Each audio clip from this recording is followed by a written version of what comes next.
एक समय की बात है। किसी गांव में मोहन नाम का एक लड़का रहता था। मोहन की शादी सुहानी नाम की एक बहुत ही सुंदर लड़की से हुई थी। मोहन सुहानी से बहुत प्यार करता था। लेकिन सुहानी बहुत घमंडी और नकचरी थी। वो मोहन से नहीं बल्कि अपनी सुंदरता से प्यार करती। खाना तो तैयार है, पर आप देख नहीं रहे। मैंने अभी अपने हाथों में मेहंदी लगाई है, आप खुद ले लीजिए। मोहन ने अपनी बीवी की बात सुनकर खुद ही खाना निकालकर खा लिया और वहां से चला गया। उसके बाद जब वो अगले दिन घर आया तो उसकी पत्नी ने उससे बोला, सुनिए जी, मुझे आप कल मेले लेकर जाना। मुझे कई सारे गहने, कपड़े और सुंदर सुंदर सैंडल खरीदनी है। सुहानी, मेरे पास इतने पैसे नहीं हैं जो मैं तुम्हें ये सब खरीदारी करवाऊं। जो थोड़े बहुत पैसे हैं उनसे मुझे खेती के लिए बीज खरीदने हैं, ऐसा मोहन ने कहा। तभी सुहानी ने गुस्से में कहा, आपके पास दुनिया को बांटने के लिए पैसे हैं, पर मेरे लिए आपके पास पैसे नहीं हैं। हे भगवान, मेरी शादी ऐसे कंजूस आदमी से क्यों हो गई। मोहन पूरी रात अपनी पत्नी के तानों से इतना दुखी हो गया कि उसे नींद ही नहीं आई और वो पूरी रात सोचता रहा, आखिर मेरी पत्नी को मुझसे प्यार क्यों नहीं है। वो हमेशा अपने बारे में क्यों सोचती है। जब सुबह हुई तो वो अपने काम के लिए निकल गया। रास्ते में उसे एक बड़ा पत्थर मिला। पत्थर देखकर वो बोला, अरे ये इतना बड़ा पत्थर यहाँ बीच सड़क पर कैसे आया। इस पत्थर से किसी को चोट लग सकती है। मैं इसे सड़क के किनारे रख देता हूं। मोहन ने अपनी पूरी ताकत से उस पत्थर को वहां से हटा दिया। मोहन जब पत्थर हटा रहा था तो उसे एक चुड़ैल देख रही थी। वो मोहन के पास गई। चुड़ैल हंसती है। ही मोहन डरकर कहता है, कौन हो तुम। चुड़ैल मोहन को बताती है, मैं पुराने बरगद की चुड़ैल हूं। आज सुबह से लोग इस रास्ते से जा रहे हैं, लेकिन किसी ने भी इस पत्थर को नहीं हटाया। तुम बहुत अच्छे इंसान हो, मैं तुमसे बहुत खुश हूं। बताओ, तुम्हें क्या चाहिए।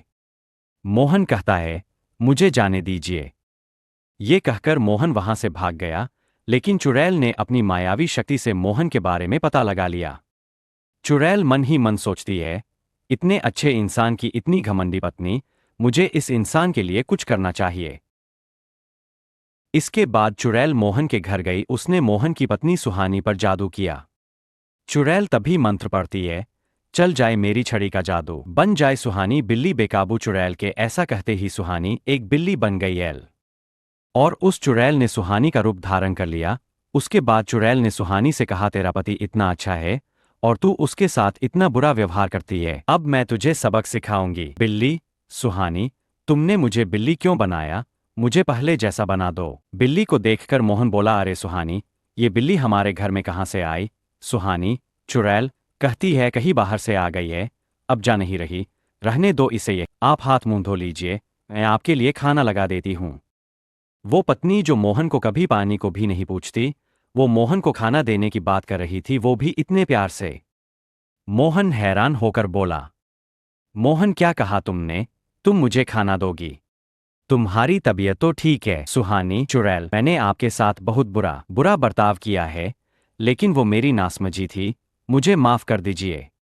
मोहन सुहानी की बातें सुनकर बहुत हैरान हो गया।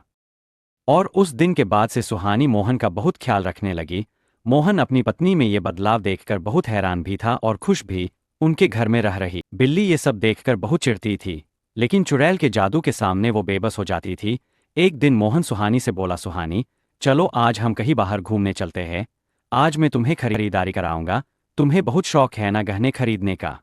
सुहानी, चुड़ैल बोलती है, मेरे पास सब कुछ है, आप फिजूल में पैसे खर्च क्यों रहे हैं। मोहन हैरानी से कहता है, तुम इतना कैसे बदल गईं।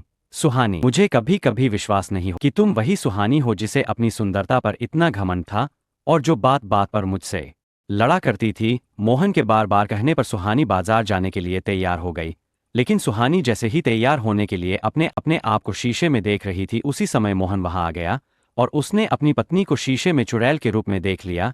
ये देख कर वो दंग रह गया और डर कर बोला, मोहन कहता है तुम सुहानी नहीं हो, तुम तो वही चुड़ैल हो जो उस दिन मुझे रास्ते का पत्थर हटाते हुए मिली थी। तुमने मेरी बीवी के साथ क्या किया, कहाँ है वो।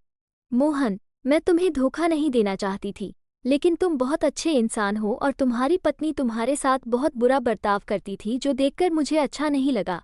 इसी कारण मैंने ये कदम उठाया, और तुम्हारी पत्नी के साथ मैंने कुछ नहीं किया। ये जो बिल्ली तुम्हारे घर में रह रही है, यही तुम्हारी पत्नी है। उसके बाद चुड़ैल बोली, मोहन, अगर मैं चाहती तो तुम्हारी पत्नी को मार भी सकती थी, लेकिन मैंने ऐसा नहीं किया, क्योंकि मैं तुम्हारी पत्नी को बस ये दिखाना चाहती थी कि अपने पति के साथ कैसे व्यवहार किया जाता है। चुड़ैल ने मोहन को सारी सच्चाई बताने के बाद सुहानी को दोबारा इंसान बना दिया। ये सुनकर सुहानी रो रो कर कहने लगी, सुहानी, आप ठीक बोल रही हो चुड़ैल जी। मैंने अपने सुंदरता के घमंड में इतनी अंधी हो गई कि मैंने अपने पति को कभी कुछ नहीं समझा। आज के बाद मैं ऐसे कुछ नहीं करूंगी, आप दोनों मुझे माफ कर दीजिए। और चुड़ैल जी, मेरी आपसे एक विनती है कि आप अब हमारे साथ हमारे घर में रहिए। चुड़ैल, नहीं, ये मेरी जगह नहीं है। मुझे अब अपने घर जंगल में जाना होगा, और तुम दोनों को कभी भी मेरी ज़रूरत हो तो मुझे याद कर लेना, मैं आ जाऊंगी। ये कहकर चुड़ैल अपने जंगल लौट गई। इस तरह मोहन और सुहानी अपने घर में प्यार से खुशी खुशी रहने लगे। इस कहानी से हमें ये शिक्षा मिलती है कि हमें हमेशा अपने रिश्तों की कदर करनी चाहिए। अगर हम रिश्तों को अहमियत नहीं देंगे तो हम अपनों से कब अलग हो जाएंगे पता ही नहीं चलेगा।